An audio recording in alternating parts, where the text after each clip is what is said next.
Сәлем достар, қалайсыздар?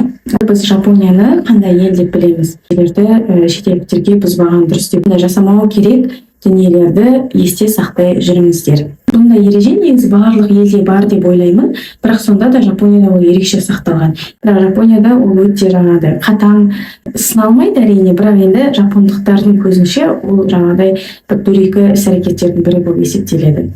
Бір елдерде оны керісінше жақсы құрмет, кішіпейілділік бағалау деп ойласа, ал жапондықтарда ол керісінше тамақтың үстіне бүйтіп қадап қоюға болмайды екен. Сәлем достар, қалайсыздар? Бүгінгі кезекті видеомызда біз жалпы Жапонияға келген кезде нелерді міндетті түрде жасамау керек, сол туралы әңгіме қозғайтын боламыз. Ал ендеше бастайық. Кеттік. Жалпы біз Жапонияны қандай ел деп білеміз? Өте сыпайы, көп сөйлемейтін, ауыр сөздер айтпайтын, сондай бір сыпайы халық ретінде білеміз ғой.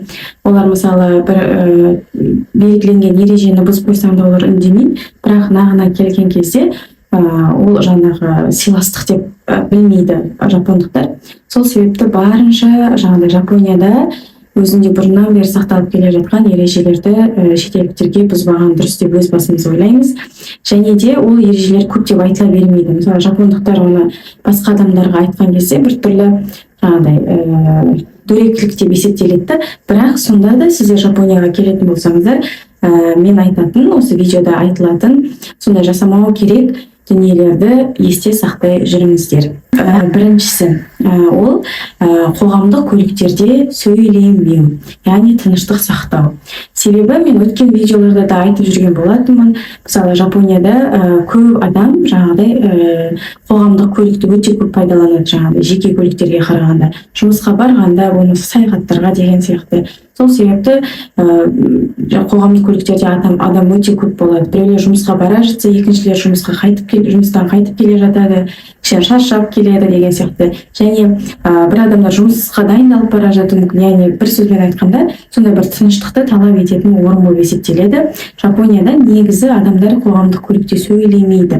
Яғни олар өздерінің жеке жұмыстарын жасап жатады, телефон болмаса кітап оқып жатады деген сияқты. Бірақ бір-бірімен сөйлескен адамдар өте аз кездеседі. Сөйлескен күннің өзінде де дауыстарын өте өте төменгі деңгейде сөйлесетіндігін есте сақтаңыздар. Екіншісі, яғни ол жүріп келе жатқан кезде тамақ жемеу, сусын ішпеу. Негізі, енді ол бұндай ереже негізі барлық елде бар деп ойлаймын, бірақ сонда да Жапонияда ол ерекше сақталған.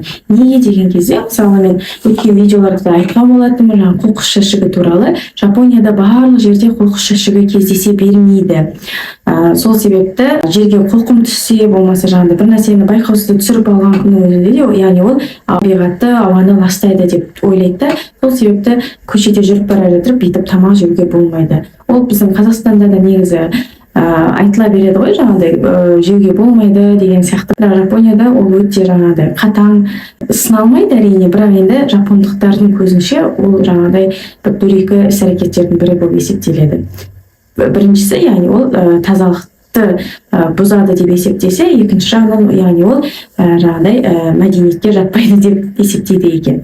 Келесі, яғни ол шетелдіктер енді көбінесе біле бермеуі мүмкін. Бір елдерде оны керісінше жақсы құрмет, кішіпейілділік бағалау деп ойласа, ал жапондықтарда ол керісінше, яғни сіздер чаевые деп айтады ғой, сол сияқты, яғни даяшыларға болмаса басқа да қызмет көрсету орталықтарында ондай чаевые қосымша ақы беруге болмайды екен. Көп жағдайларда өздеріңіз байқайтын шығарсыздар, Жапонияға келген адамдар болса, даяшы ешқандай да тамақтың ақысын, болмаса қызметтің ақысын алмайды. Ол белгілі бір есіктің аузында, болмаса басқа жерде касса тұрады, сол кассаға барады. Тіпті Жапонияда қазірдің өзінде кассада адамдарды барынша қысқартып жатыр, яғни автоматтандырылған кассаны орнатып қойылған. Яғни жеке адам қағаз ақшаны бүйтіп ұстап төлемін алмайды деген сияқты. Жапонияда мысалы маған жақсы қызмет көрсеттің, саған істеме деген сияқты берген өте дөрекі іс-әрекеттердің бірі болып табылады. Соны есте сақтай жүріңіздер.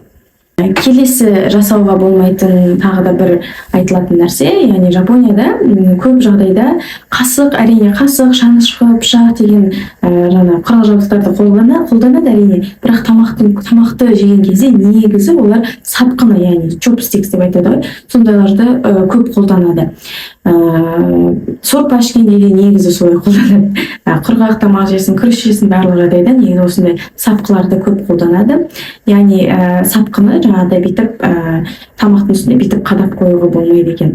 Менің басымнан жаңа университетте Осакада жүрген кезде басымнан өткен болатын. Бір кезде біз индонезиялық мен бір досым бар, сонымен кафетерияға барып тамақ ішіп отқан кезде, енді мен енді ғана сапқыны үйреніп жатқан кезім, көп аса қолдана білмейтін кезім болатын. Күріш жеп жатырмыз, сосын су алып келуге барайын дедім ба, әлде суды ішейін дедім ба, сондай бір жағдай болған. Сосын сапқыны бүйтіп екеуіне бүйтіп шаныштырып қоя салған болатынмын. Сол кезде маған индонезиялық досым айтқан болатын, жадыра бүйтіп салуға болмайды, негізі ол жаңағыда адам қайтыс болған кезде сондай кезде ғана сапқыны бүйтіп қадап қояды деп айтып жатыр да. Сол себепті ол жапондықтарда көбінесе жақсы белгіні, жақсы ырымды білдірмейді екен. Содан бастап негізі менің есімде қалған болатын.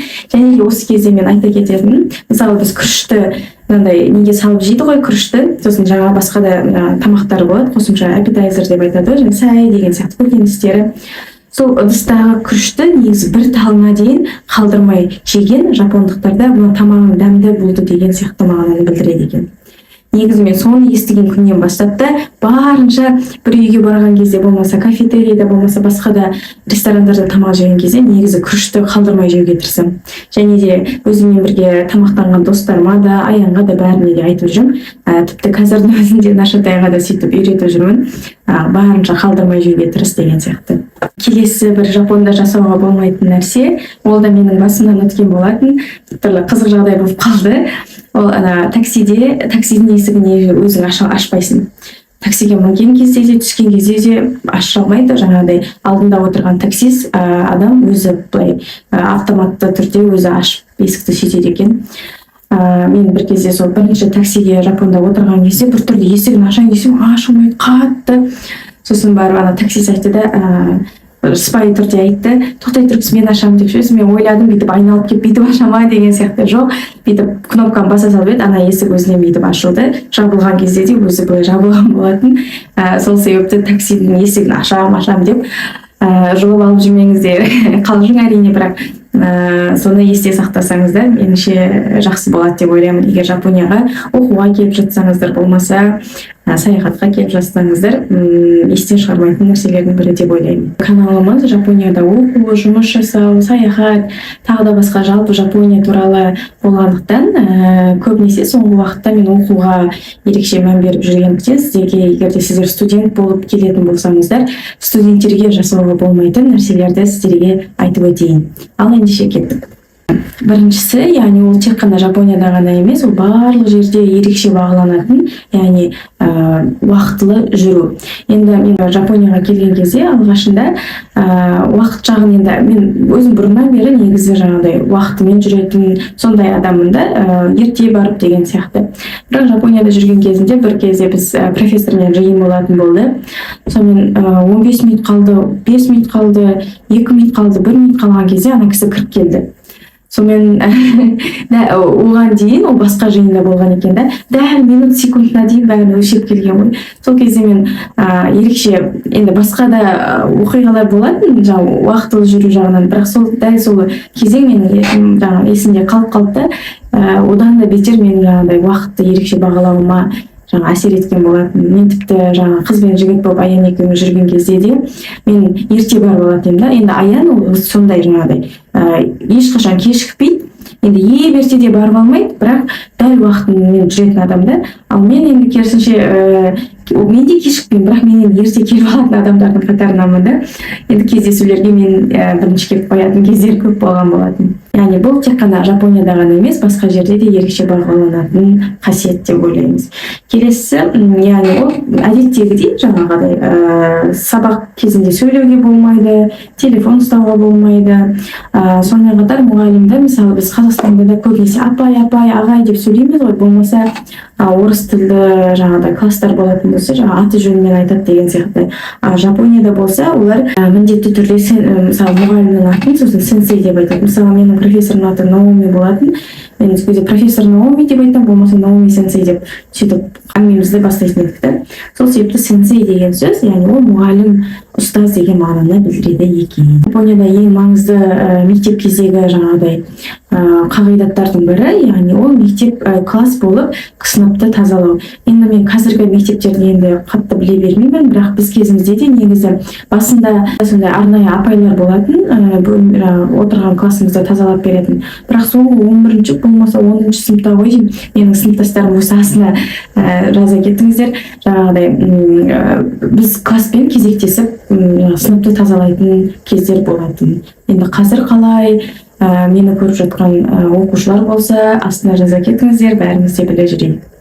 Сонымен қатар тағы да бір студентке жасауға болмайтын нәрсе, яғни сіздер Жапонияға жапон тіл мектебіне болмаса университетке келген болсаңыздар, онда барынша жапонша сөйлеуге тырысыңыздар. Енді сіздердің осында келгендегі мақсаттарыңыз жапон тілін үйреніп, жұмыс жасап, ары қарай осы жақта тұрып кетті ғой, сол себепті барынша ағылшын тілін тағы да басқа жаңағыдай кең қолданысқа ие тілдерді қолданбауға тырысып, барынша жапонша тырысыңыздар, себебі жапондықтар сіздер жапоншаны жақсы сөйлеп тұрмасаңыздар да, сіздердің тырысып талпынып тұрғандарыңызды көріп, олар бағалайды, көмекке әрқашан дайын тұрады. Мысалы, үйретуге, бір жерді түзеп жіберуге деген сияқты. Одан кейін тағы да бір айта кетерлігі, мысалы, Жапониядағы үйлердің қабырғалары өте жұқа, ол енді жасырын емес, бәрі де біледі, дыбыстардың бәрі естіліп тұрады, енді арнайы үйлер болмаса.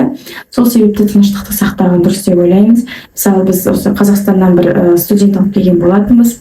Сонымен бөлмесінде, енді ол қызда білмеді негізі, бөлмесінде жаңағыдай үймен видео звонокпен сөйлескен кезде дауысын қатты шығарып сөйлейді екен да, енді білмейді, ала жақтан сөйлеген адамның да дауысы шығады. Сол кезде көршісі бүйтіп қабырғаны қағады екен. Енді бір жағынан ыңғайсыздау жағдай, бірақ негізі сол тыныштықты сақтаса, бұндай түсініспеушілік жағдай болмайтын еді деген сияқты. Сол себепті жапондық үйлерде тұрған кезде барынша тыныштықты сақтауға тырысыңыздар. Біздің өзіміз мысалы 9-дан кейін ешқандай да біз нашатайларды жүгіртіп өйтпеп жаңағыдай барынша отырып ойнайтын ойындарды ойнауға тырысамыз. Ал 9-ға дейін енді бала болғаннан кейін амал жоқ жүгіреді, тағы да басқа секрет деген сияқты енді сондай әрекеттерін жасайды. Бірақ 9-дан кейін барынша тыныштық сақтауға тырысамыз. Тіпті мысалы үйде кір жуған кезде кір машинаның өзін негізі мен өзім 7-ден бастап қоспаймын. Кейде 6-дан бастап негізі кір жумаймыз. Кешке мен бұрыннан бері түнде кір жумайтынмын, бірақ Жапонияға келіп тіпті 6-дан бастап кір машинаның дауысын шығармаймын, себебі енді бәрінде канализация былай бірге жалғанған ғой, бәрібір де дыбыс қытыр естіледі. Соны өте қатты жапондықтар жақтыра бермейді. Сонымен қатар кейбір сыныптарда тамақ жеуге, су ішуге рұқсат етілмейді. Мектепте оқысаңыздар, соны еске сала кетіңіздер, себебі ол да жаңағыдай жоғарыда айтып өткенімдей тазалықты құртады деген сияқты. Болмаса арнайы сондай тамақтанатын жерлерге барып тамақ ішсеңіздер болады. Жалпы осы видеода Жапонияға келетін студенттер болсын, оқушылар болсын, туристер болсын, қонаққа келетіндер болсын, жасауға болмайтындардың тізімін айта өттім деп ойлаймын. Егер де бір нәрселерді ұмытқан болсам, онда астына комментарийға жазып жүріңіздер, басқа да оқырмандарымыз біле жүрсін. Сіздерге осы сияқты форматтағы видеолар ұнаса, онда ұнайды батырмасын басып, каналымызға тіркеліп, бізді қолдап жіберіңіздер. Біз өсуші, дамушы канал болғандықтан сіздердің қолдауларыңыз бізге өте маңызды. Көргендеріңізге рахмет. Келесі видеода кездескенше сау болыңыздар.